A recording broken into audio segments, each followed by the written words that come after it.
ఏ ఇంట్లోనైతే ఈశ్వరుని గురించి చర్చ జరగదో అది శ్మశానంతో సమానం. ఈనాడు మానవుడు ఎంత బిజీగా ఉన్నాడంటే కావాలనుకున్నా కూడా భజన చేయడానికి అతని వద్ద సమయం లేదు.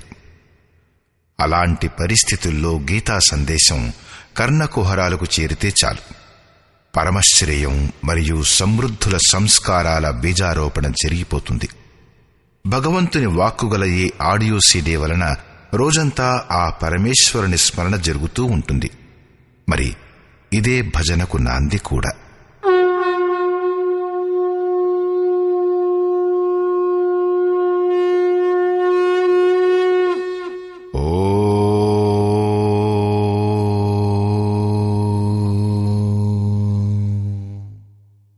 శ్రీ పరమాత్మనే నమః. యథార్థ గీత, శ్రీమద్భగవద్గీత, 9వ అధ్యాయం. 6వ అధ్యాయం వరకు యోగేశ్వరుడైన శ్రీకృష్ణుడు యోగాన్ని గూర్చి క్రమబద్ధంగా విశ్లేషణ చేశాడు. దాని అసలైన అర్థం యజ్ఞం యొక్క ప్రక్రియ. యజ్ఞం ఆ పరంలో ప్రవేశాన్నిప్పించే ఆరాధన యొక్క విధి విశేషం యొక్క చిత్రణ. ఇందులో చరాచర జగత్తు హోమ సామగ్రి రూపంలో ఉంది. మనస్సు యొక్క నిరోధము, నిరోధించబడిన మనస్సు యొక్క విలయకాలంలో ఆ అమృతతత్వం విదితమైపోతుంది.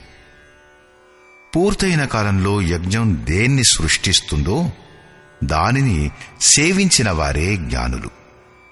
వారు సనాతన బ్రహ్మలో ప్రవేశాన్ని పొందుతారు. ఆ యజ్ఞానికి కార్యరూపు ఇవ్వడాన్నే కర్మ అంటారు. 7వ అధ్యాయంలో అతను చెప్పాడు, ఈ కర్మను చేయువాడు వ్యాప్తమైన బ్రహ్మ. సంపూర్ణ కర్మ, సంపూర్ణ అధ్యాత్మం, సంపూర్ణ అధిదైవం, అధిభూతం మరియు అధి యజ్ఞాల సహితంగా నన్ను తెలుసుకుంటాడు. 8వ అధ్యాయంలో అతను ఇదే పరంగతి, ఇదే పరంధామం అనన్నాడు. ప్రస్తుత అధ్యాయంలో యోగేశ్వరుడైన శ్రీకృష్ణుడు స్వయంగా చర్చించినదేమిటంటే, యోగయుక్తుడైన పురుషుని యొక్క ఐశ్వర్యం ఎలా ఉంటుంది, అందరిలో వ్యాప్తమై ఉండి కూడా అతను ఎలా నిర్లిప్తుడు, చేస్తూ కూడా అతను ఎలా అకర్త, ఆ పురుషుని యొక్క స్వభావం మరియు ప్రభావాన్ని గూర్చి వివరించాడు. యోగాన్ని ఆచరణలో పెట్టేటప్పుడు వచ్చే దేవతాది విఘ్నాల గురించి సావధానపరిచాడు. ఆ పురుషుని శరణు వేడుకొమ్మని నొక్కి చెప్పాడు. శ్రీ భగవాను వాచ.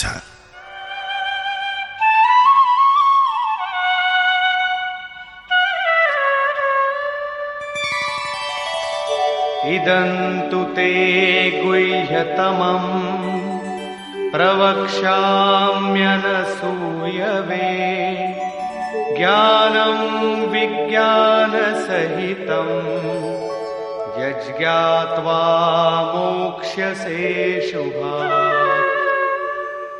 యోగేశ్వరుడైన శ్రీకృష్ణుడు ఇలా అన్నాడు, అర్జున, అసూయారహితుడవైన నీకు నేను ఈ పరమ గోపనీయ జ్ఞానాన్ని విజ్ఞాన సహితంగా చెబుతాను.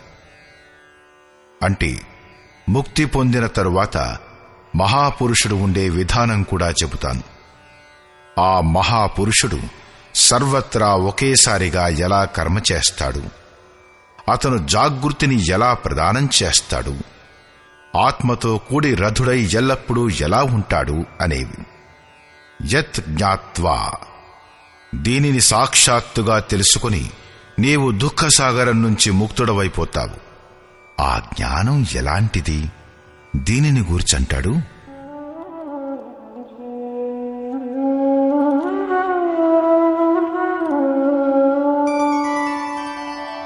రాజవిద్యా రాజగుహ్యం పవిత్రమిదముత్తమం ప్రత్యక్షావగమం ధర్మ్యం సుసుఖం కర్తుమవ్యయం.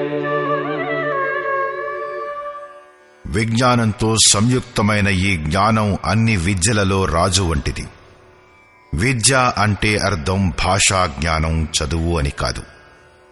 విద్యాహిక బ్రహ్మగతి ప్రదాయ సా విద్యాయా విముక్తయే. తన దగ్గరకు వచ్చిన వారిని జాగృతం చేసి బ్రహ్మపదంపై నడిపిస్తూ మోక్షప్రదానం చేసే దానిని విద్య అంటారు. అలా కాకుండా దారిలో బుద్ధులు సిద్ధులలో గాని ప్రకృతిలో గాని చిక్కుకుపోతే అవిద్య సఫలమైందనే అర్థం. అది విద్య కాదు. ఈ రాజవిద్య ఎలాంటిదంటే నిశ్చయంగా కళ్యాణం అంటే మేలు కలిగించేది. ఇది గోపనీయమైనది, అన్నింటిలోకి రాజు వంటిది. అవిద్య మరియు విద్యల యొక్క మొత్తం ఆచ్ఛాదన తొలగిపోయి యోగంతో యుక్తమైన పిదపే దీనితో కలవడం జరుగుతుంది.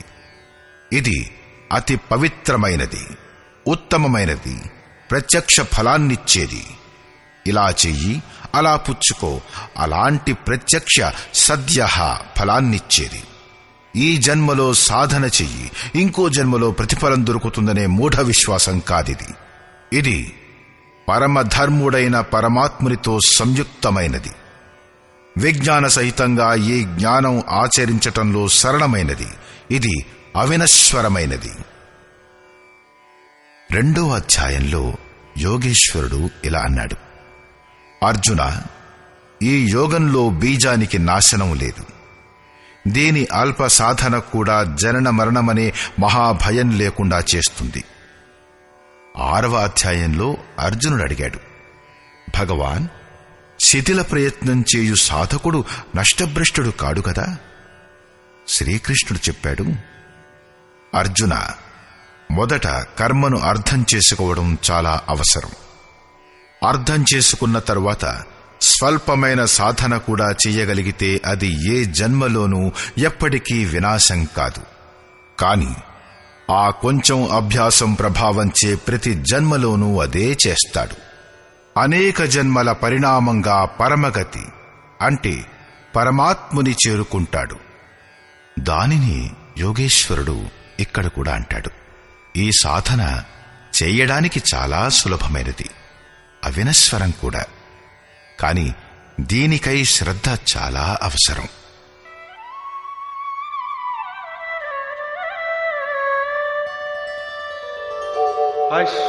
అశ్రద్ధధానాః పురుషా ధర్మస్యాస్య పరంతప అప్రాప్య మాం నివర్తంతే మృత్యు సంసారవర్త్మని.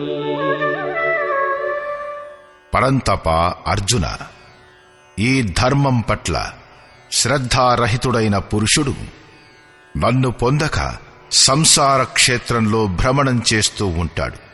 ఇందువల్ల శ్రద్ధ అనివార్యమైనది. మీరు ప్రపంచం కంటే అతీతులా? దీనిని గూర్చంటాడు: మయా తతమిదం సర్వం జగదవ్యక్తమూర్తినా మత్స్థాని సర్వభూతాని నచాహం తేష్వస్థితః. నా యొక్క అవ్యక్త స్వరూపంచే ఈ జగత్తంతా వ్యాప్తమై ఉంది. అంటే నేను ఏ స్వరూపంలో స్థితుడనై ఉన్నానో అది సర్వత్రంగా వ్యాపించి ఉంది. ప్రాణులందరూ నాలో స్థానాన్ని పొందారు, కాని నేను వారిలో స్థితుడనై లేను. ఎందుకంటే నేను అవ్యక్త స్వరూపంలో స్థితుడనై ఉన్నాను. మహాపురుషుడు ఏ అవ్యక్త స్వరూపంలో స్థితుడై ఉన్నాడో అక్కడి నుంచే మాట్లాడతాడు. ఇదే క్రమంగా ఇలా అంటాడు: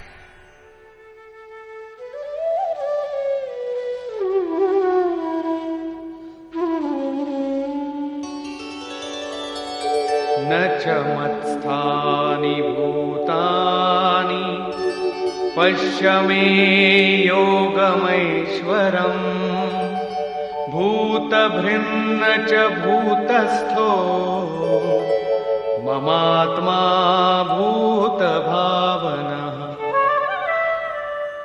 వాస్తవానికి అన్ని భూతాలు కూడా నాలో స్థితమై లేవు. ఎందుకంటే అవి మరణ ధర్మములు, ప్రకృతిని ఆశ్రయించి ఉన్నవి. కాని నా యోగమాయ యొక్క ఐశ్వర్యాన్ని చూడు. జీవధారుల ఉత్పత్తి మరియు పోషణ చేసే నా ఆత్మ భూతాలలో స్థితమై లేదు. నేను ఆత్మస్వరూపుడను కాబట్టి నేను ఆ భూతాలలో స్థితుడనై లేను. ఇదే యోగం యొక్క ప్రభావం.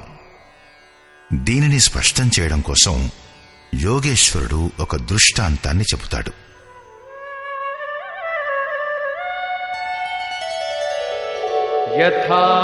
యథాకాశస్థితో నిత్యం వాయు సర్వత్ర గో మహాన్ తథా సర్వాణి భూతాని మత్స్థానీత్యుపధారయ.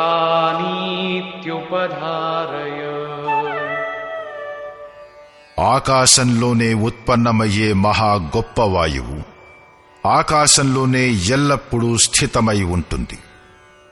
కాని దానిని మలినం చెయ్యలేదు.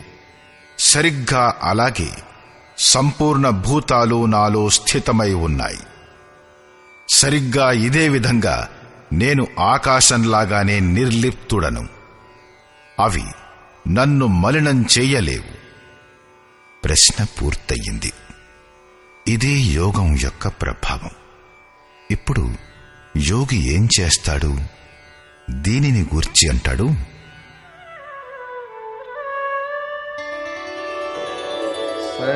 సర్వభూతాని కౌంతేయ ప్రకృతిం యాంతి మామికాం కల్పక్షయే పునస్తాని కల్పాదౌ విసృజామ్యహం. అర్జున, కల్ప విలయ కాలంలో అన్ని భూతాలు నా ప్రకృతిని అంటే నా స్వభావాన్ని పొందుతాయి. కల్పం మొదట్లో నేను వాటిని మళ్లీ మళ్లీ విసృజామి విశేష రూపంతో సృజిస్తాను. అవి మొదటి నుండి ఉండేవే, కాని వికృతమై ఉండేవి. వాటిని సృష్టిస్తాను, అలంకరిస్తాను. ఏవైతే అచేతనంగా ఉన్నాయో వాటిని జాగృతం చేస్తాను, కల్పం కోసం ప్రేరేపిస్తాను. కల్పం అంటే తాత్పర్యం ఉత్తానోన్ముఖ పరివర్తనం. ఆసురీ సంపద నుంచి వెలువడి ఎలా పురుషుడు దైవీ సంపదలోకి ప్రవేశం పొందుతాడో అక్కడి నుంచే కల్పం ఆరంభమవుతుంది. ఎప్పుడైతే ఈశ్వర భావం ప్రాప్తమవుతుందో అప్పుడే కల్పం విలయమైపోతుంది. భజన యొక్క ఆరంభం కల్పం యొక్క ఆది. భజన యొక్క పరాకాష్ఠ ఎక్కడైతే లక్ష్యం విదితమవుతుందో అక్కడే కల్పం అంతమవుతుంది. అప్పుడు ఈ ప్రత్యేగాత్మ జన్మలకు కారణభూతమైన రాగద్వేషాల నుంచి ముక్తి పొంది తన శాశ్వత స్వరూపంలో స్థిరమైపోతుంది. దీనినే శ్రీకృష్ణుడు వారు నా ప్రకృతిని పొందుతారు అనన్నాడు. ఒక మహాపురుషుడు ప్రకృతిని విలయం చేసి స్వరూపంలో ప్రవేశం పొందితే అతని ప్రకృతి ఎలాంటిది? అతనిలో ప్రకృతి శేషం ఉంటుందా? ఉండదు. 3వ అధ్యాయంలో 33వ శ్లోకంలో యోగేశ్వరుడు ఇలా అన్నాడు, అన్ని ప్రాణులు తమ ప్రకృతినే పొందుతాయి. ఎలా అతని ప్రకృతి యొక్క గుణాల ప్రభావం ఉంటుందో అలాగే చేస్తాడు. జ్ఞానవానపి, ప్రత్యక్ష దర్శనంతో పాటు స్వరూపాన్ని తెలుసుకున్న జ్ఞాని కూడా తన ప్రకృతికి సదృశంగా చేష్టలు చేస్తాడు. అతను తన తరువాతి వారి కళ్యాణానికై మేలుకై చేస్తాడు. పూర్ణ జ్ఞానుడైన తత్వస్థితుడైన మహాపురుషుడు ఉండే తీరే అతని ప్రకృతి. అతను తన ఈ స్వభావంతోనే వ్యవహరిస్తాడు. కల్పం చివరి కాలంలో లోకులు మహాపురుషుని యొక్క ఈ తీరునే పొందుతారు. మహాపురుషుల యొక్క ఈ కృతిత్వాన్ని మళ్లీ వివరిస్తున్నాడు.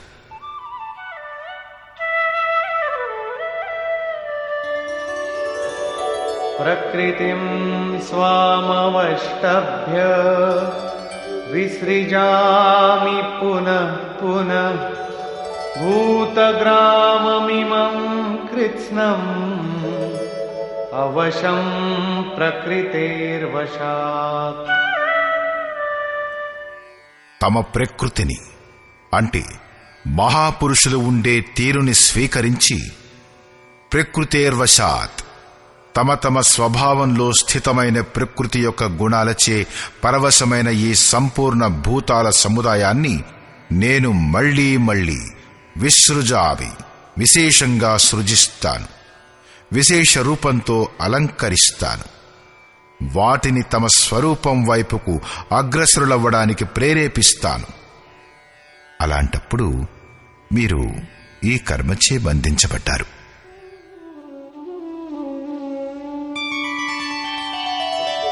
నచ మాం తాని కర్మాణి నిబధ్నంతి ధనంజయ ఉదాసీనవదాసీనం అసక్తం తేషు కర్మసు. 4వ అధ్యాయంలో 9వ శ్లోకంలో యోగేశ్వరుడైన శ్రీకృష్ణుడు ఏమన్నాడంటే, మహాపురుషుని కార్యప్రణాళిక అలౌకికమైనది. 9వ అధ్యాయంలోని 4వ శ్లోకంలో అంటాడు, నేను అవ్యక్త రూపంతో చేస్తాను. ఇక్కడ కూడా అదే అంటాడు, ధనంజయ, నేను అదృశ్య రూపంతో ఏ కర్మలను చేస్తానో వాటి పట్ల నా ఆసక్తి ఉండదు. పరమాత్మ స్వరూపుడనైన నిర్లిప్తతకు సదృశ్యమైన స్థితిలో ఉంటున్న నన్ను ఆ కర్మలు బంధించలేవు. ఎందుకంటే కర్మ యొక్క పరిణామంలో ఏ లక్ష్యం లభిస్తుందో అందులో నేను స్థితుడనై ఉన్నాను. కాబట్టి వాటిని చేయడానికై నేను వివశుణ్ణి కాను. ఇది స్వభావంతో పాటు కూడి ఉన్న ప్రకృతి కార్యాలను గురించిన ప్రశ్న. మహాపురుషులు ఉండే తీరు, వాటి సృష్టి. ఇప్పుడు నా ఆశ్రయంలో మాయ సృష్టించేదేమిటి? అది కూడా ఒక కల్పమే. మయాధ్యక్షేణ ప్రకృతి సూయతే సచరాచరం హేతునానేన కౌంతేయ జగద్విపరివర్తతే. అర్జున, నా అధ్యక్షతలో అంటే సర్వత్రా వ్యాప్తమైన నా ఆశ్రయంలో ఈ మాయ చరాచర జగత్తును సృష్టిస్తుంది. అది క్షుద్రకల్పం. ఈ కారణం చేతనే ఈ ప్రపంచం ఆవాగమనమనే అంటే జనన మరణాలనే చక్రంలో తిరుగుతూ ఉంటుంది. ఈ క్షుద్రకల్పం కాలం యొక్క పరివర్తనతో కూడినది. నా ఆశ్రయం వలన ప్రకృతే సృజిస్తుంది, నేను సృజించను. కాని 7వ శ్లోకంలో కల్పం అంటే ఆరాధన యొక్క సంచలనం చివరి వరకు మార్గదర్శనం చేసే కల్పాన్ని మహాపురుషులు స్వయంగా సృజిస్తారు. ఒక స్థానంలో అతను స్వయంకర్త, అక్కడ అతను విశేష రూపంగా సృజిస్తాడు. ఇక్కడ కర్త ప్రకృతి. అది కేవలం నా మూలాన ఈ క్షణిక పరివర్తనను కలిగిస్తుంది. ఇందులో శరీరాల పరివర్తన, కాల పరివర్తన, యుగ పరివర్తన మొదలగునవి వస్తాయి. అలాంటి వ్యాప్త ప్రభావం ఉన్నప్పటికీ మూఢులైన వారు నన్ను తెలుసుకోలేరు. పైగా అవజానంతి మాం మూఢా మానుషీం తనుమాశ్రితం పరం భావమజానంతో మమ భూతమహేశ్వరం. సంపూర్ణ భూతాలకు మహా ఈశ్వరుడనైన నా పరమ భావాన్ని తెలుసుకోలేని వారు మూఢులు. వారు నన్ను మనుష్య శరీరంపై ఆధారపడిన వారినని, తుచ్ఛుడనని అనుకుంటారు. సంపూర్ణ ప్రాణుల ఈశ్వరులకు కూడా మహా ఈశ్వరుడున్నాడే, ఆ పరమభావంలో నేను స్థితుడనై ఉన్నాను. కాని మనుష్య శరీరధారుణ్ణి మూఢులు ఇది తెలుసుకోలేరు. వారు నన్ను మనుష్యుడంటూ సంబోధిస్తారు. వారి దోషం కూడా ఏముంది? వారెప్పుడు చూసినా మహాపురుషుని యొక్క శరీరమే గదా కనిపించేది. మీరు మహా ఈశ్వర భావంలో స్థితుడైనట్లున్నారని ఎలా తెలుసుకోగలరు? వారెందుకు చూడలేరు? దీనిని గుర్చంటాడు,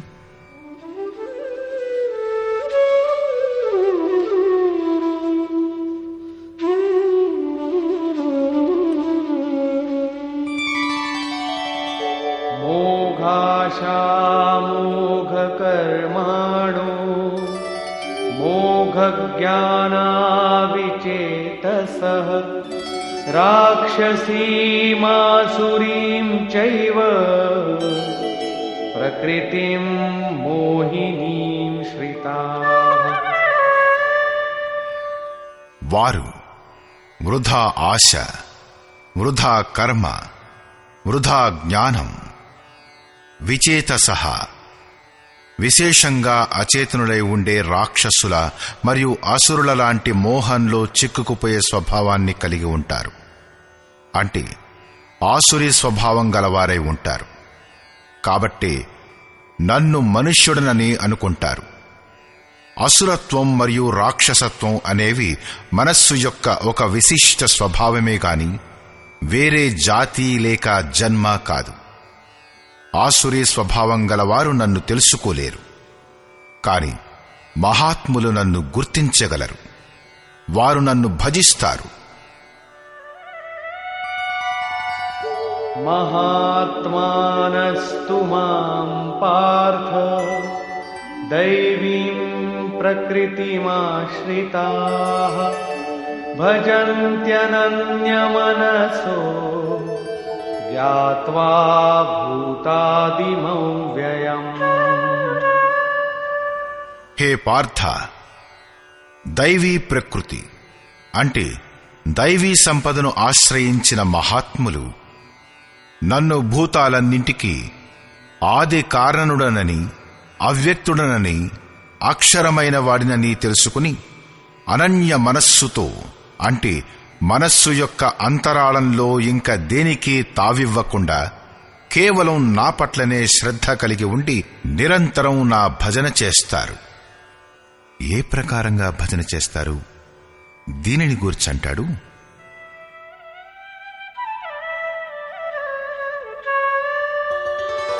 సతతం కీర్తయంతో మాం యతంతశ్చ దృఢవ్రతాః నమస్యంతశ్చ మాం భక్త్యా నిత్యయుక్తా ఉపాసతే. వారు నిరంతరం చింతన వ్రతంలో అచంచలంగా ఉంటూ నా గుణాల యొక్క చింతన చేస్తూ ముక్తికై ప్రయత్నిస్తారు. నాకు మళ్లీ మళ్లీ నమస్కారాలు చేస్తూ ఎల్లప్పుడూ నాతో సంయుక్తులై అనన్య భక్తితో నా ఉపాసన చేస్తారు. అవిరళంగా చేస్తూనే ఉంటారు. ఏ ఉపాసన చేస్తారు? అది ఎలా ఉంటుంది? ఏదో వేరే ఉపాసన చేయరుగాని అదే యజ్ఞం చేస్తారు. అదే ఆరాధన గురించి ఇక్కడ సంక్షేపంగా యోగేశ్వరుడు శ్రీకృష్ణుడు ఇంకోసారి చెప్తాడు. జ్ఞానయజ్ఞేన చాప్యన్యే యజంతో మాముపాసతే ఏకత్వేన పృథక్త్వేన బహుధా విశ్వతో ముఖం. వారిలో కొందరు సర్వవ్యాప్త విరాట్ పరమాత్ముడనైన నా ఉపాసన జ్ఞానయజ్ఞం ద్వారా చేస్తారు. అంటే తమ లాభనష్టాలను మరియు శక్తిని అర్థం చేసుకుని ఇదే నియతకరమైన యజ్ఞంలో ప్రవృత్తులవుతారు. కొందరు ఏకత్వభావంతో నా ఉపాసన చేస్తారు. ఎలాగంటే నేను ఇందులోనే ఏకమవ్వాలి అనుకుంటూ మిగిలిన వాటి నుంచి నన్ను వేరు చేసి నాకే సమర్పణ చేసి నిష్కామ సేవాభావంతో నా ఉపాసన చేస్తారు. ఇలా చాలా రకాలుగా ఉపాసన చేస్తారు. ఎందుకంటే ఇవన్నీ ఒకే యజ్ఞం యొక్క ఉచ్చ నీచ స్థాయిలు. యజ్ఞం యొక్క ప్రారంభం సేవతో మొదలవుతుంది. కాని దాని అనుష్ఠానం ఎలా జరుగుతుంది? యోగేశ్వరుడైన శ్రీకృష్ణుడంటాడు, యజ్ఞం నేను చేస్తాను. మహాపురుషుడే గనక రథుడు కాకపోతే యజ్ఞం పూర్తి కాదు. అతని నిర్దేశనలతోనే సాధకుడు ఇప్పుడతను ఏ స్థాయిలో ఉన్నాడు, ఎంతవరకు చేరుకున్నాడు అనే వాటిని అర్థం చేసుకోగలడు. వాస్తవానికి యజ్ఞకర్త ఎవరు? దీనిని గురించి యోగేశ్వరుడైన శ్రీకృష్ణుడంటాడు,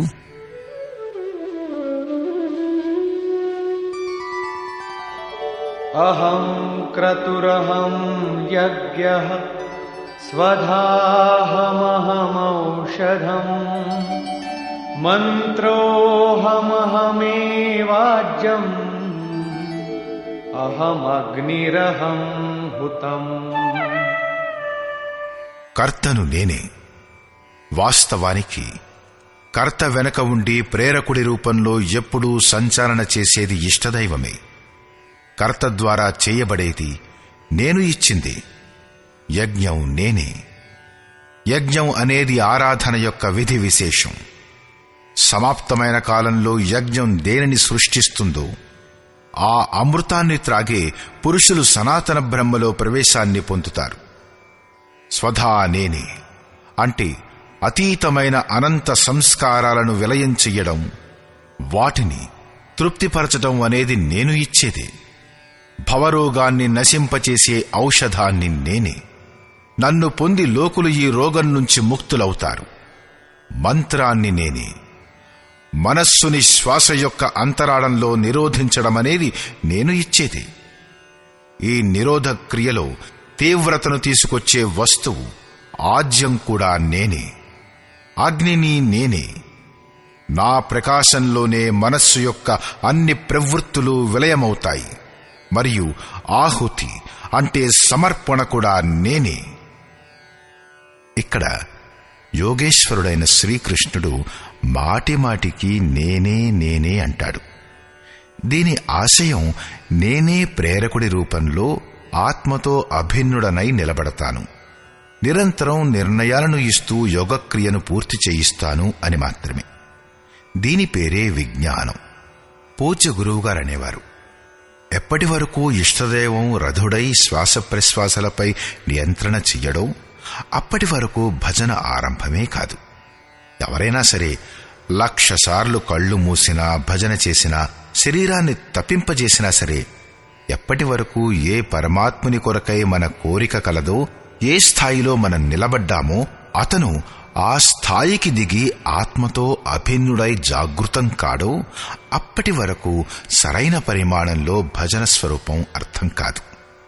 కాబట్టి గురువుగారనేవారు, నా స్వరూపాన్ని పట్టుకో, అన్నీ నేనిస్తాను అని. శ్రీకృష్ణుడు అంటాడు, అన్నీ నా వలన అవుతాయి అని.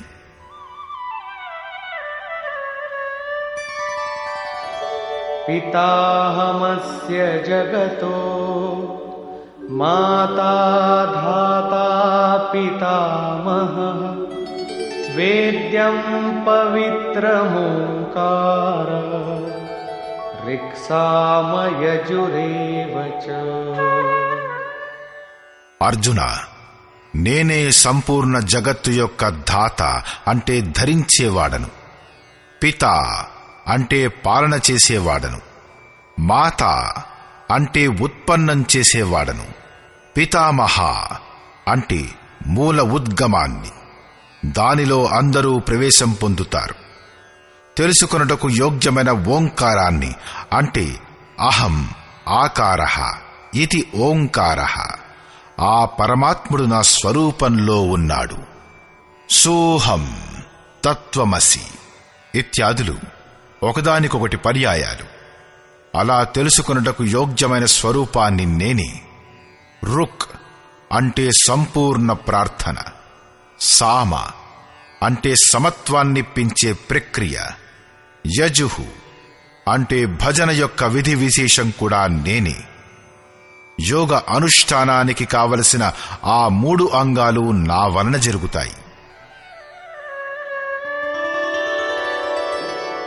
गतिर्भर्ता प्रभुः साक्षी निवास शरणं सुहृत् प्रभवः प्रलयस्थानम् निधानं बीजमव्ययम्। హే అర్జున, గతి అంటే ముక్తి పొందడానికి యోగ్యమైన పరమగతిని, భర్త అంటే భరణ పోషణ చేసేవాడను, అందరికీ స్వామిని, సాక్షి అంటే ద్రష్టరూపంలో స్థితుడనై అంతా తెలుసుకునేవాడిని, అందరి వాసస్థానాన్ని శరణునివ్వడానికి యోగ్యుడను, అకారణమైన ప్రేమికుడను, మిత్రుడను, ఉత్పత్తి మరియు ప్రళయం అంటే శుభాశుభ సంస్కారాల యొక్క విలయం మరియు అవినాశానికి కారణం నేనే. అంటే చివరిలో ఎవరిలో ప్రవేశం లభిస్తుందో ఆ మొత్తం విభూతులన్నీ నేనే. तपाम्यहमहं वर्षं निगृह्णाम्युत्सृजामि च अमृतं चैव मृत्युश्च सदसच्चाहमर्जुन। నేను సూర్యుని రూపంతో తపిస్తాను, వర్షాన్ని ఆకర్షిస్తాను. మృత్యువు కంటే అతీతమైన అమృతతత్వం, మృత్యువు, సత్యం మరియు అసత్యం అన్నీ నేనే. అంటే ఎవరైతే పరమ ప్రకాశాన్ని ప్రదానం చేస్తాడో ఆ సూర్యుణ్ణి నేనే.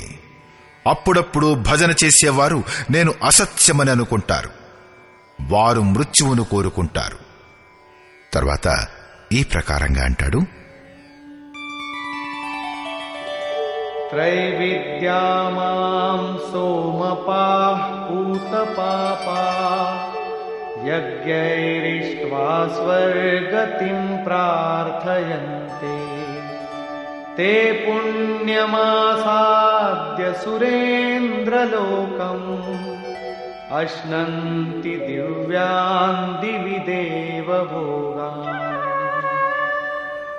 ఆరాధనా విద్యకు 3 వంగాలు: రుక్, సామ, యజుర్ అంటే ప్రార్థన, సమత్వ ప్రక్రియ.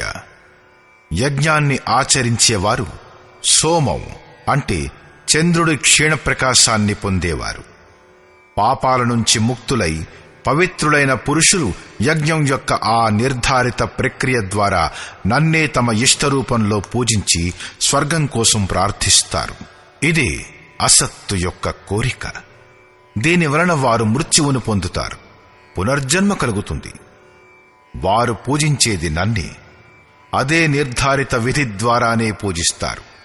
కాని ప్రతిఫలంగా స్వర్గం యాచిస్తారు. ఆ పురుషులు వారి పుణ్యఫల రూపంగా ఇంద్రలోకాన్ని పొంది స్వర్గంలో దేవతల దివ్య భోగాలను అనుభవిస్తారు. అంటే ఆ భోగాలు కూడా నేనే ఇస్తాను.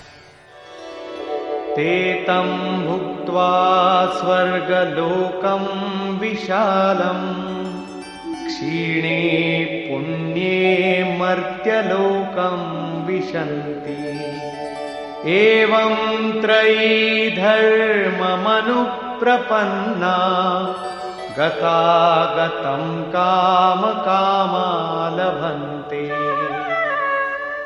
వారు ఆ విశాల స్వర్గాన్ని అనుభవించి పుణ్యం క్షీణించిన తరువాత మృత్యులోకాన్ని అంటే జన్మ మృత్యువులను పొందుతారు. ఈ ప్రకారంగా త్రయీధర్మం, ప్రార్థన, సమత్వం మరియు యజ్ఞం యొక్క 3 విధులచే ఒకే రకపు యజ్ఞం యొక్క అనుష్ఠానం చేసేవారు నా శరణు పొంది కూడా కోరికలు గల పురుషులు మళ్లీ మళ్లీ జనన మరణాలను అంటే పునర్జన్మలను పొందుతారు. కాని వారి మూలం నాశనం కాదు. ఎందుకంటే ఈ పదంలో బీజానికి నాశనం లేదు. కాని ఏ ప్రకారమైన కోరికలు కోరని వారికి ఏం లభిస్తుంది? అనన్యాశ్చింతయంతో మాం ये जनाः पर्युपासते तेषां नित्याभियुक्तानां योगक्षेमं वहाम्यहम्. అనన్య భావంతో నాలో స్థితుడైన భక్తుడు పరమాత్ముని స్వరూపమైన నా గురించి నిరంతరం చింతన చేస్తాడు. పర్యుపాసతే, లేశమాత్రం కూడా దోషం లేకుండా నా ఉపాసన చేస్తాడు. ఆ విధంగా నిత్యమైన ఏకీభావంతో సంయుక్తుడైన పురుషుని యొక్క యోగక్షేమాలను నేను స్వయంగా చూసుకుంటాను.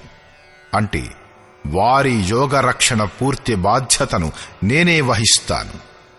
అయినా కూడా లోకులు అన్యదేవతలను పూజిస్తారు.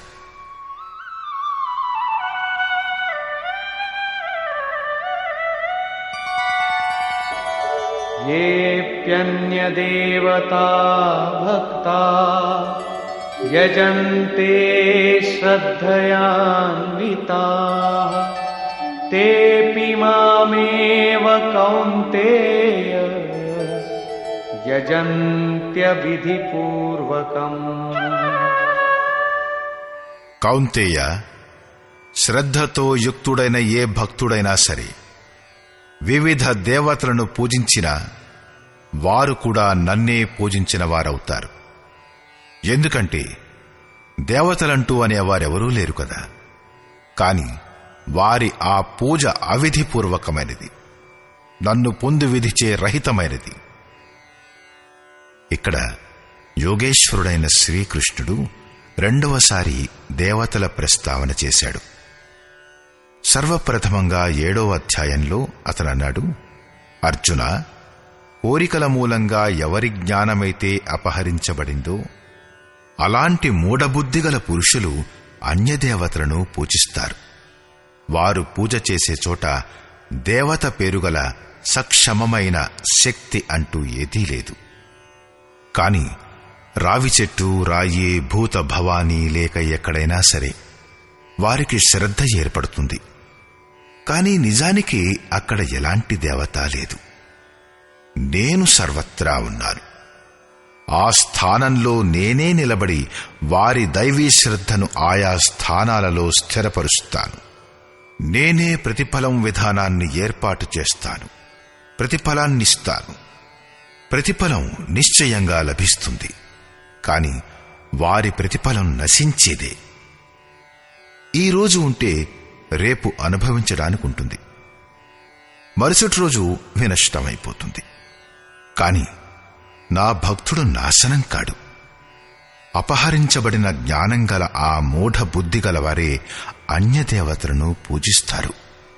ప్రస్తుత అధ్యాయం 9లో 23 నుంచి 25వ శ్లోకం వరకు యోగేశ్వరుడైన శ్రీకృష్ణుడు మళ్లీ ఇలా చెబుతాడు, అర్జున, ఎవరైనా సరే శ్రద్ధతో వివిధ దేవతలను పూజిస్తారో వారు నిజానికి నన్నే పూజిస్తారు. కాని అవిధిపూర్వకంగా చేస్తారు. అక్కడ దేవతలు అనే పేరుతో సక్షమమైన వస్తువంటూ ఏదీ లేదు. వారిని పొందడానికి చేసిన విధానం తప్పు. ఇప్పుడు కలిగే ప్రశ్న ఏమిటంటే, వారు కూడా అప్రత్యక్షంగా మిమ్మల్నే పూజిస్తారు, ప్రతిఫలాన్ని పొందుతారు కూడా. మరి అందులో దోషం ఏమిటి? అహం హి సర్వయజ్ఞానాం భోక్తా చ ప్రభురేవ చ నతు మామభిజానంతి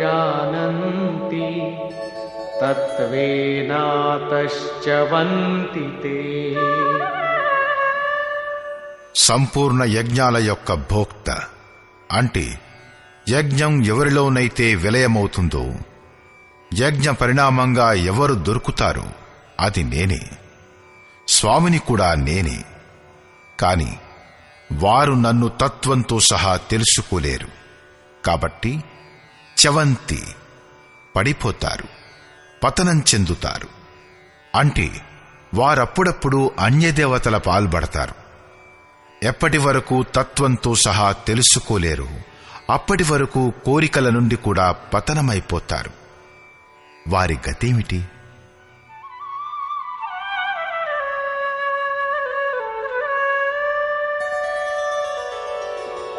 యాంతి దేవవ్రతా దేవాన్ పితॄన్యాంతి పితృవ్రతాః భూతాని యాంతి భూతేజా యాంతి మద్యాజినోపి మాం. అర్జున, దేవతలను పూజించువారు దేవతలను పొందుతారు. దేవతలు పరివర్తనమయ్యే శక్తి కలవారు. వారు తమ సత్కర్మానుసారంగా జీవనాన్ని గడుపుతారు. పితరులను పూజించువారు పితరులనే పొందుతారు. అంటే అతీతంలోనే చిక్కుకుపోయి ఉంటారు. భూతాలను పూజించువారు భూతాలవుతారు, శరీరాన్ని ధరిస్తారు. కాని నా భక్తుడు నన్నే పొందుతాడు. వారు సాక్షాత్తుగా నా స్వరూపులవుతారు. వారు పతనం కారు. ఇంతేకాదు, నన్ను పూజించే విధానం కూడా సరళమైనది. పత్రం పుష్పం ఫలం తోయం యో మే భక్త్యా ప్రయచ్చతి తదహం భక్త్యుపహృతం అశ్నామి ప్రయతాత్మనః. భక్తి ఇక్కడి నుంచే మొదలవుతుంది.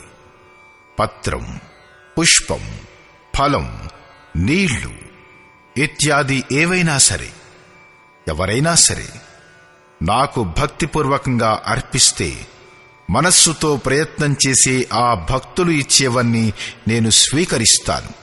కాబట్టి యత్కరోషి యదశ్నాసి యజ్జుహోషి దదాసి యత్తపస్యసి కౌంతేయ తత్కురుష్వ మదర్పణం.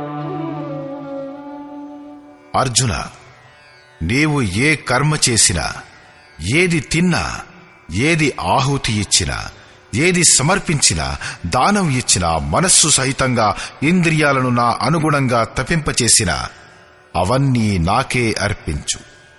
అంటే నా పట్ల సమర్పిత భావం కలిగి ఇవన్నీ చెయ్యుము. సమర్పణ చేయడం వలన యోగం యొక్క క్షేత్రానికి సంబంధించిన బాధ్యతను నేను గ్రహిస్తాను. శుభాశుభఫలైరేవం మోక్ష్యసే కర్మబంధనైః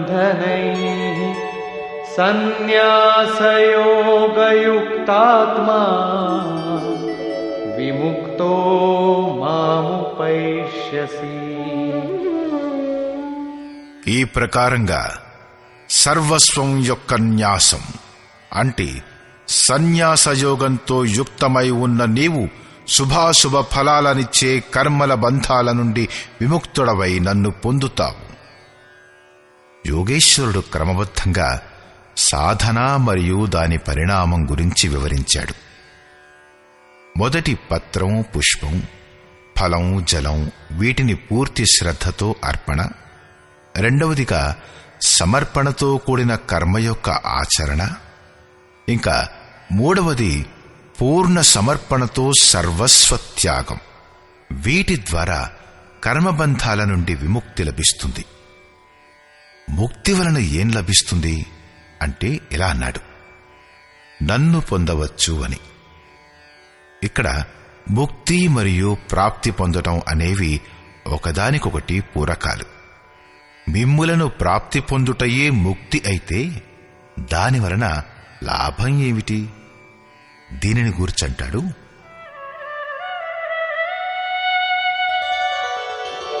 సమోహం సర్వభూతేషు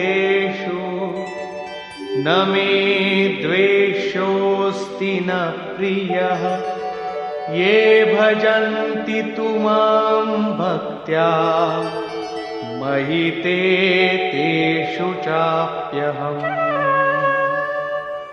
నేను అన్ని భూతాలలో సమంగా ఉన్నాను. సృష్టిలో నాకు ఎవరూ ప్రియులు కారు మరియు ఎవరూ అప్రియులు కారు. కాని ఎవరైతే అనన్య భక్తులు వారు నాలో ఉన్నారు. మరియు నేను వారిలో ఉన్నాను.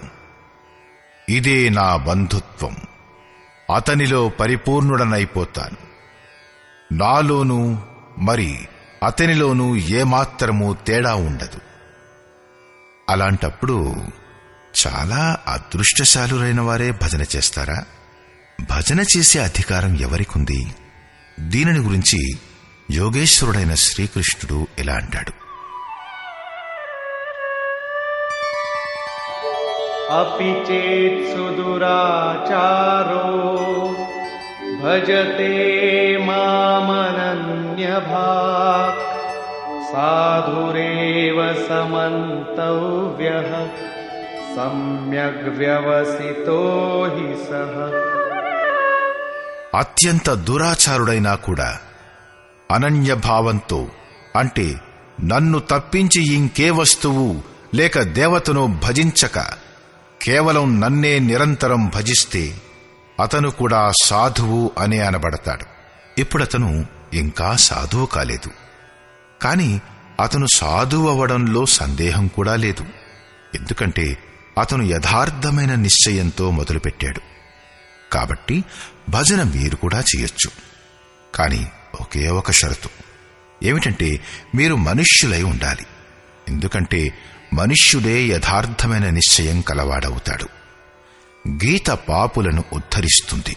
क्षिप्रं भवति धर्मात्मा शश्वच्छान्तिं निगच्छति कौन्तेय प्रतिजानीहि न मे भक्तः प्रणश्यति. ఈ భజన యొక్క ప్రభావం వలన ఆ దురాచారుడు కూడా శీఘ్రంగానే ధర్మాత్ముడైపోతాడు. పరమధర్మ పరమాత్మునితో సంయుక్తుడైపోతాడు. ఎల్లప్పుడూ ఉండే పరమశాంతిని పొందుతాడు. కౌంతేయ, నా భక్తుడు ఎప్పటికీ నష్టం కాడనే ఈ నిశ్చయపూర్వకమైన సత్యాన్ని నీవు తెలుసుకొనుము. ఒక జన్మలో గనక దాటలేకపోతే తరువాత జన్మల్లో కూడా అదే సాధన చేసి శీఘ్రంగానే పరమశాంతిని పొందుతాడు. కాబట్టి సదాచారికి దురాచారికి అంతెందుకు, అందరికీ భజన చేసే అధికారం ఉంది. ఇంతేకాదు, కాని మాం హి పార్థ వ్యపాశ్రిత్య యేపి స్యుః పాపయోనయః స్త్రియో వైశ్యాస్తథా శూద్రాః తేపి యాంతి పరాం గతిం. పార్థ, స్త్రీ, వైశ్య, శూద్రాదులు మరియు ఇంకే పాపజన్మల వారైనా సరే నా ఆశ్రితులైన వారందరూ పరమగతిని పొందుతారు. కాబట్టి ఈ గీత మనుష్య మాత్రుల కోసం ఏం చేసేవాడైనా సరే, ఎక్కడ పుట్టినవాడైనా సరే, అందరికీ ఇది సమానమైన కళ్యాణప్రదమైన శుభప్రదమైన ఉపదేశాన్నిస్తుంది. గీత అన్ని దేశాల వారికి, అన్ని కాలాల వారికి మార్గదర్శకం, శుభప్రదం. పాపయోనివిహి 16వ అధ్యాయంలో 7వ శ్లోకం నుంచి 21వ శ్లోకం వరకు ఆసురీ వృత్తుల లక్షణాల గురించి భగవానుడు ఇలా చెప్పాడు. ఎవరైతే శాస్త్ర విధిని త్యజించి నామమాత్రపు యజ్ఞం ద్వారా ఆడంబరంగా పూజలు చేస్తారో వారు నరులలో అధములు. అది నిజమైన యజ్ఞం కాదు, పేరుకు మాత్రమే. ఆడంబరం కోసం పూజలు చేసేవారు క్రూరకర్ములు, పాపాచారులు, పాపజన్ములు. పరమాత్మనైన నన్ను ద్వేషించేవారే పాపులు. వైశ్య, శూద్ర అనే వర్గాలు భగవత్పదంలోని మెట్లు. స్త్రీల పట్ల ఒకప్పుడు గౌరవభావం, మరొకప్పుడు హీనభావం ఉండేది. కాని యోగ ప్రక్రియలో స్త్రీ మరియు పురుషులు ఇద్దరికీ సమానమైన ప్రవేశం ఉంది.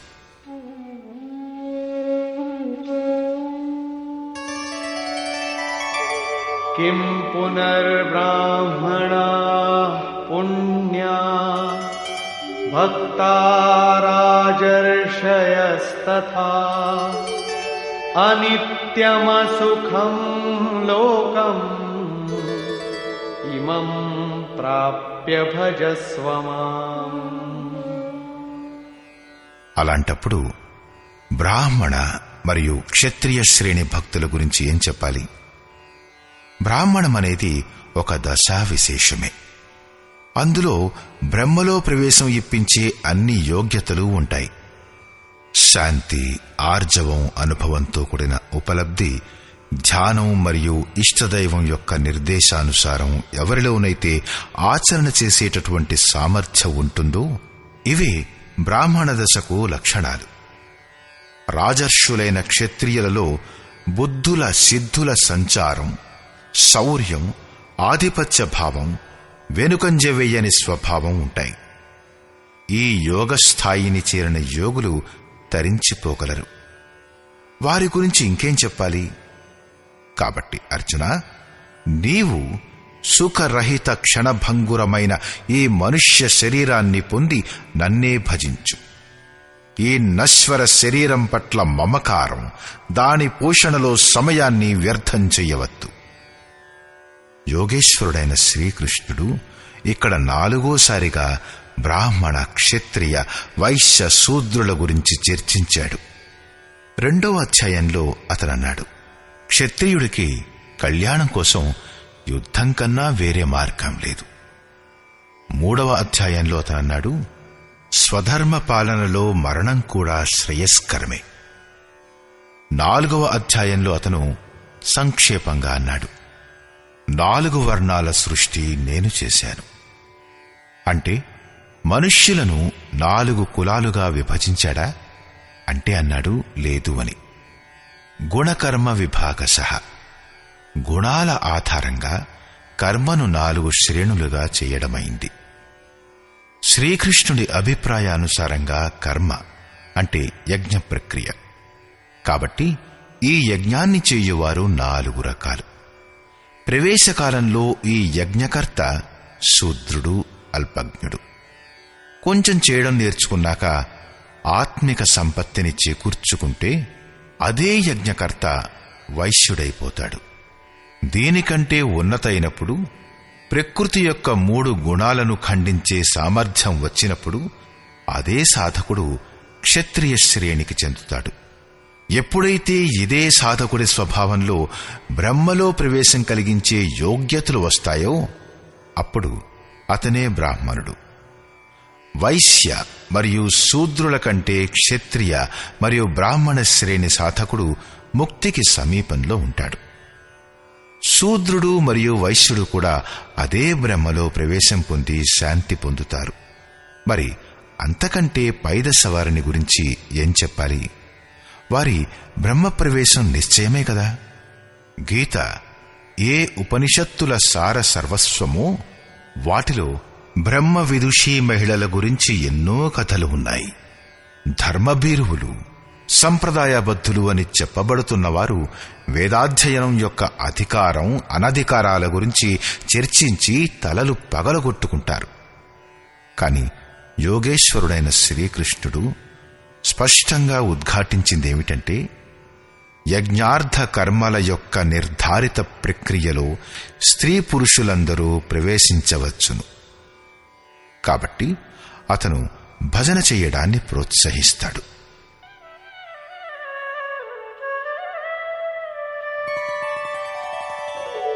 మన్మనా భవ మద్భక్తో మద్యాజీ మాం నమస్కురు మామే వైష్యసి యుక్త్వైవం ఆత్మానం మత్పరాయణః. అర్జున, నాపై మనస్సు గలవాడవు కమ్ము. నేను కాక ఇంకొక భావం మనస్సులోకి రానేకూడదు. నా అనన్య భక్తుడవు కమ్ము. అనవరతముగా చింతనలో ఉండు. శ్రద్ధాసహితంగా నన్నే నిరంతరము పూజించు. నాకే నమస్కారము చెయ్యి.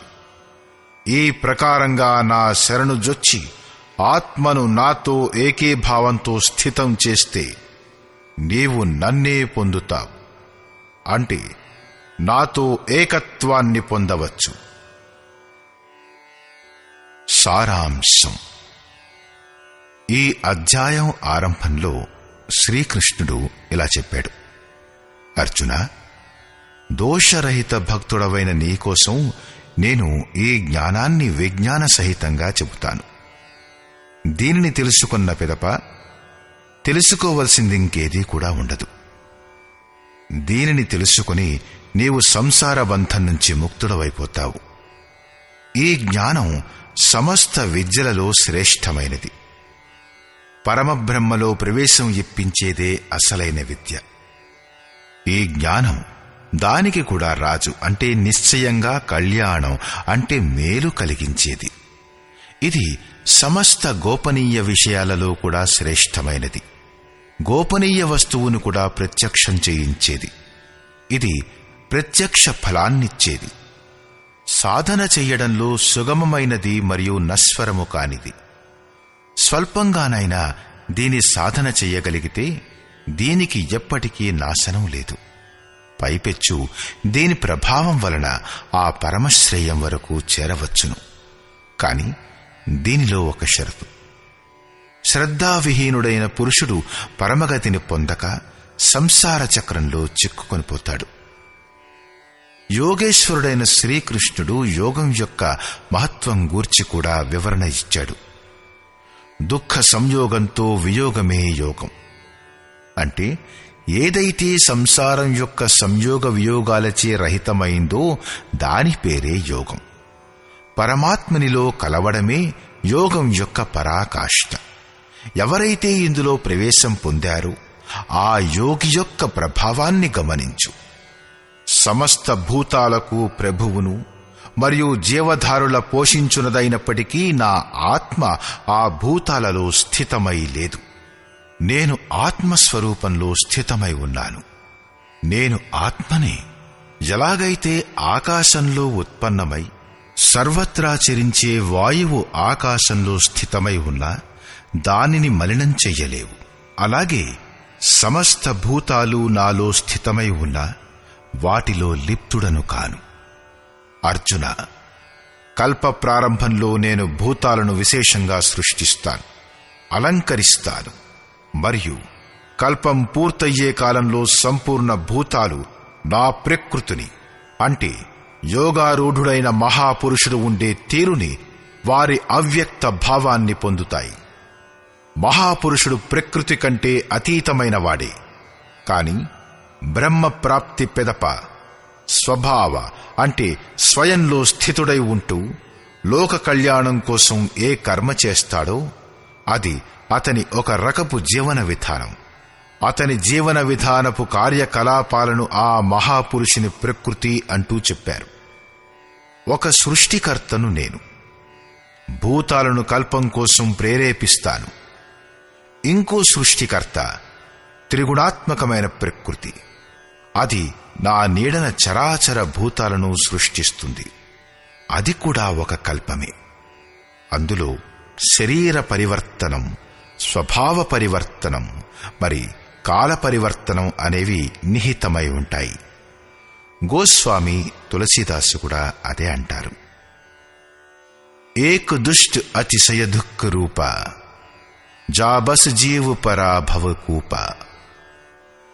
ప్రకృతికి రెండు భేదాలు, విద్య మరియు అవిద్య. దీనిలో అవిద్య దుష్టమైనది, దుఃఖరూపమైనది. దీనికి వివశమై జీవుడు భవకూపంలో ఉన్నాడు. దీనిచే ప్రేరితమైన జీవుడు కాలము, కర్మ, స్వభావము మరియు గుణములచే చుట్టబడతాడు. రెండవది విద్యామాయ. దీనినే శ్రీకృష్ణుడు నేను రచిస్తాను అంటాడు. గోస్వామి తులసీదాసు అభిప్రాయంలో ప్రభువే మాయని రచించాడు. ఏక రచయీ జగగుణ బసు జాకే, ప్రభు ప్రేరిత నహిం నిజ బలతాకే. ఇది జగత్తును సృష్టిస్తుంది. దీన్ని ఆశ్రయించుకుని గుణాలు ఉన్నాయి. కళ్యాణకారి అయిన గుణాలు కేవలం ఈశ్వరునిలోనే ఉన్నాయి. ప్రకృతిలో ఎలాంటి గుణమూ లేదు, అది నశించున్నది. విద్యలో ప్రభువే ప్రేరకుడై క్రియ చేస్తాడు. ఈ ప్రకారంగా కల్పాలు 2 రకాలు. ఒకటి వస్తుకల్పం, అది శరీరాన్ని మరియు కాలాన్ని పరివర్తనం చేస్తుంది. కాని ఈ పరివర్తనను ప్రకృతే నా ఆశ్రయంలో ఉంటూ చేస్తుంది. కాని దీనికంటే గొప్పదైన కల్పం ఆత్మకు నిర్మల స్వరూపాన్ని ప్రదానం చేసేది. దానిని సింగారించేది మహాపురుషులే. వారు అచేతనములైన భూతాలను సచేతనాలుగా చేస్తారు. భజన ప్రారంభమే ఈ కల్పానికి మొదలు. భజన యొక్క పరాకాష్ఠే ఈ కల్పానికి అంతం. ఈ కల్పం భవరోగాన్ని పూర్తిగా నయం చేసి శాశ్వత బ్రహ్మలో ప్రవేశం ఇప్పిస్తుంది. ఆ ప్రవేశకాలంలో యోగి నేనుండే తీరును, నా స్వరూపాన్ని పొందుతాడు. ముక్తి తరువాత మహాపురుషులు ఉండే తీరే అతని ప్రకృతి. ధర్మగ్రంథాల కథలను బట్టి 4 యుగాలు గడిచిన తరువాత కల్పం ముగుస్తుంది. మహాప్రళయం వస్తుంది. సాధారణంగా లోకులు దీని యథార్థాన్ని తెలుసుకోలేరు. యుగం అంటే 2. మీరు వేరు, ఆరాధ్య దైవం వేరుగా ఉన్నంతవరకు యుగధర్మం ఉంటుంది. గోస్వామి తులసీదాసు రామచరితమానస ఉత్తరకాండలో దీని గురించి చర్చించారు. ఎప్పుడు తామసీ గుణం కార్యం చేస్తూ ఉంటుందో, రజోగుణం అల్పమాత్రంగా ఉంటుందో, 4 వైపులా వైరులు విరోధులు ఉంటారో అలాంటి వ్యక్తి కలియుగంలో ఉండేవాడు. అతను భజన చెయ్యలేడు. కాని సాధన ప్రారంభమైనప్పుడు యుగ పరివర్తనం జరుగుతుంది. రజోగుణం పెరగడం మొదలవుతుంది. తమో గుణం క్షీణమవుతూ పోతుంది. కొంచెం సత్వగుణం కూడా స్వభావంలోకి వస్తుంది. హర్షం మరియు భయం అనే ద్వంద్వాలు ఉంటాయి. అప్పుడు అదే సాధకుడు ద్వాపరం దశలోకి వస్తాడు. క్రమంగా సత్వగుణం బహుళమైనప్పుడు రజోగుణం స్వల్పంగా ఉండిపోతుంది. ఆరాధనా కర్మ పట్ల ఆసక్తి పెరుగుతుంది. అలాంటి త్రేతాయుగంలో విషయాలను వదిలివేయగల స్థితిలో ఉన్న సాధకుడు అనేక యజ్ఞాలు చేస్తాడు. యజ్ఞానాం జపయజ్ఞోస్మి. యజ్ఞశ్రేణికి చెందిన జపం చేసే సామర్థ్యం ఉంటుంది. ఎప్పుడైతే సత్వగుణం మాత్రం ఉండి అసమానత నశించి సమత్వం వస్తుందో అప్పుడు కృతయుగం అంటే కృతార్థయుగం లేక సత్యయుగం ప్రభావం వస్తుంది. ఆ సమయంలో యోగులందరూ వైజ్ఞానికులవుతారు. ఈశ్వర స్థితిలో లీనమయ్యేవారవుతారు. స్వాభావికంగానే ధ్యానస్థుడయ్యే సామర్థ్యం వారిలో ఏర్పడుతుంది. వివేకశీలురు యుగధర్మాల పెరుగుదల తరుగుదలను మనస్సులోనే అర్థం చేసుకుంటారు. మనస్సుని నిరోధించడం కోసం అధర్మాన్ని పరిత్యజించి ధర్మంలో ప్రవృత్తులవుతారు. నిరుద్ధమైన మనస్సు కూడా విలయమైపోయినప్పుడు యుగాలతో బాటుగా కల్పం కూడా అంతమైపోతుంది. పూర్ణత్వంలో ప్రవేశం ఇప్పించి కల్పం కూడా శాంతమైపోతుంది. ఇదే ప్రళయం అంటే. అప్పుడు ప్రకృతి పురుషునిలో విలీనమైపోతుంది. దీని తరువాత మహాపురుషుడు ఏ తీరుగా ఉంటాడో అదే అతని ప్రకృతి, అతని స్వభావం. యోగేశ్వరుడైన శ్రీకృష్ణుడంటాడు, అర్జున, మూఢులు నన్ను తెలుసుకోలేరు. ఈశ్వరులకు ఈశ్వరుడునైన నన్ను తుచ్చుడనని అనుకుంటారు. సాధారణ మనుష్యుడుగా భావిస్తారు. ప్రతి మహాపురుషుని పట్ల ఇటువంటి భ్రమ ఏర్పడింది. సమకాలీన సమాజం అతన్ని ఉపేక్షించింది.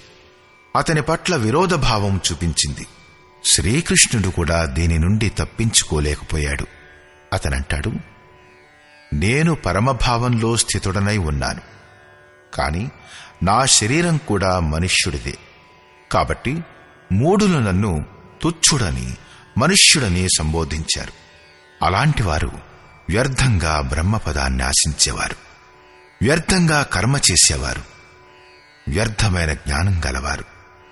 ఏదో ఒకటి చేసేసి మాకు కోరికలు లేవు అనేస్తే చాలు, వారు నిష్కామకర్మయోగులైపోతారా?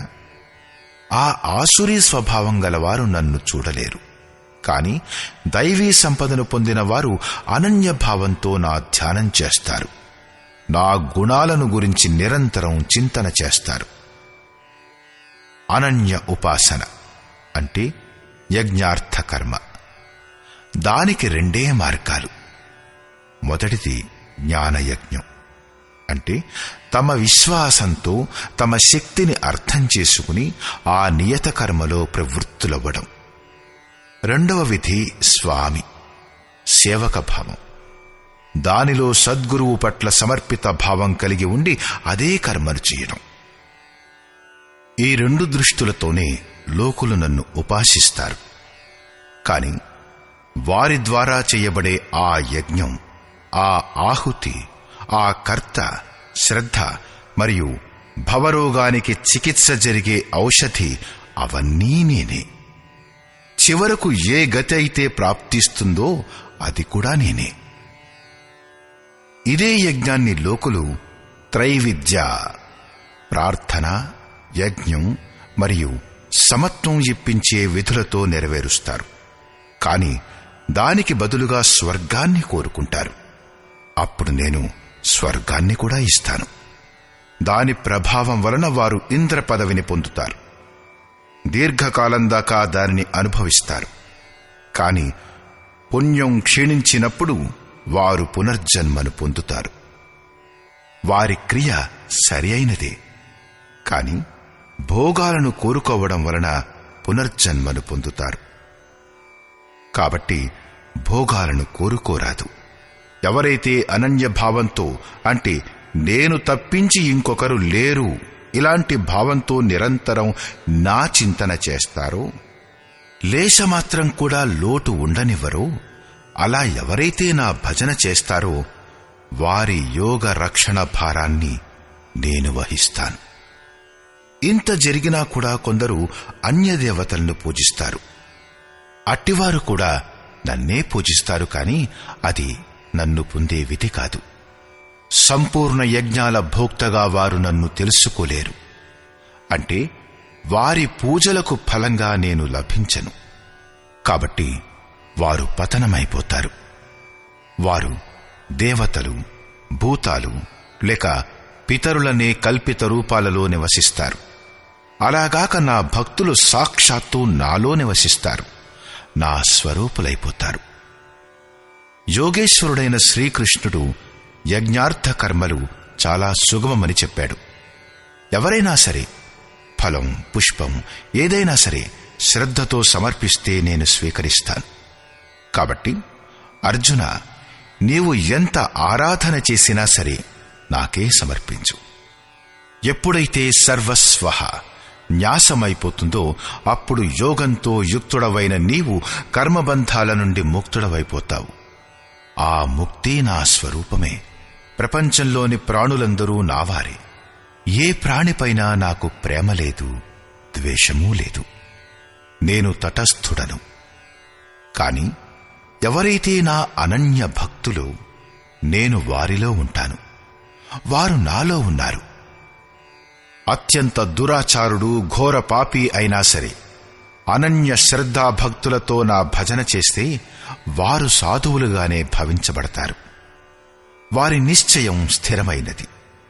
అయితే వారు శీఘ్రంగానే పరమాత్ముడితో సంయుక్తమైపోతారు. నిత్యమైన పరమశాంతిని పొందుతారు. ధార్మికుడెవరన్నది ఇక్కడ శ్రీకృష్ణుడు స్పష్టం చేశాడు. సృష్టిలో జన్మించే ఏ ప్రాణి అయినా సరే అనన్యభావంతో ఒక్క పరమాత్ముడి భజన చేస్తే, అతడి చింతన చేస్తే శీఘ్రంగానే ధార్మికుడైపోతాడు. కాబట్టి ఎవరైనా ఒకే పరమాత్ముణ్ణి స్మరిస్తే అతనే ధార్మికుడు. చివరిలో అతని పట్ల విశ్వాసం ఉన్నప్పుడు అతనేం చేస్తాడో చెబుతాడు. అర్జున, నా భక్తుడు ఎప్పటికీ నశించడు. శూద్రుడైనా, నీచుడైనా, ఆదివాసుడైనా, పురుషుడైనా లేదా స్త్రీ అయినా లేక పాపజన్ముడైనా, తిర్యగ్జన్ముడైనా కూడా నా శరణుజొచ్చి పరమశ్రేయాన్ని పొందుతాడు. కాబట్టి అర్జున, సుఖరహితమైన, క్షణభంగురమైన, దుర్లభమైన మనుష్య శరీరాన్ని పొందినందువలన నా భజన చెయ్యి. అలాంటప్పుడు బ్రహ్మలో ప్రవేశం ఇప్పించే అర్హతలతో యుక్తుడైన ఆ బ్రాహ్మణుని గురించి గాని, లేక రాజర్షిత్వ స్థాయిలో భజన చేసే ఆ యోగి గురించి గాని చెప్పేదేముంటుంది? వారు తరించిపోయినట్లే. కాబట్టి అర్జున, నిరంతరం నాలో మనస్సు గలవాడివి కమ్ము. నిరంతరం నాకు నమస్కారం చెయ్యి. ఈ ప్రకారంగా నా శరణులోకి వచ్చిన నీవు నన్నే పొందుతావు. అక్కడి నుంచి వెనుకకు రానవసరం ఉండదు. అంటే పునర్జన్మ ఉండదు. ప్రస్తుత అధ్యాయంలో శ్రీకృష్ణుడు స్వయంగా జాగృతం చేసే ఆ విద్యను చర్చించడమైంది. అది రాజవిద్య. అది ఒక్కసారి జాగృతమైతే నిశ్చయంగా కళ్యాణం చేస్తుంది. ఓం తత్సదితి. శ్రీమద్భగవద్గీతాసూపనిషత్సు బ్రహ్మ విద్యాయాం యోగశాస్త్రే శ్రీకృష్ణార్జున సంవాదే రాజవిద్యాః జాగృతి నామ 9వ. ఈ ప్రకారంగా శ్రీమద్భగవద్గీత రూపమైన ఉపనిషత్తు మరియు బ్రహ్మ విద్య మరియు యోగశాస్త్ర విషయంలో శ్రీకృష్ణార్జున సంవాదంలో రాజవిద్యా జాగృతి అనే పేరుగల 9వ అధ్యాయం పూర్తయింది. ఇది శ్రీమత్ పరమహంస పరమానందస్య శిష్య స్వామి అడగడానంద కృతే శ్రీమద్భగవద్గీతాయాః యథార్థగీతా భాష్యే రాజవిద్యా జాగృతి నామ 9వ. ఈ ప్రకారంగా శ్రీమత్ పరమహంస పరమానందగారి శిష్యుడు స్వామి అడగడానందగారిచే రచించబడిన శ్రీమద్భగవద్గీత యొక్క భాష్యం యథార్థగీతలో రాజవిద్యా జాగృతి అనే 9వ అధ్యాయం పూర్తయింది. హరి ఓం తత్సత్.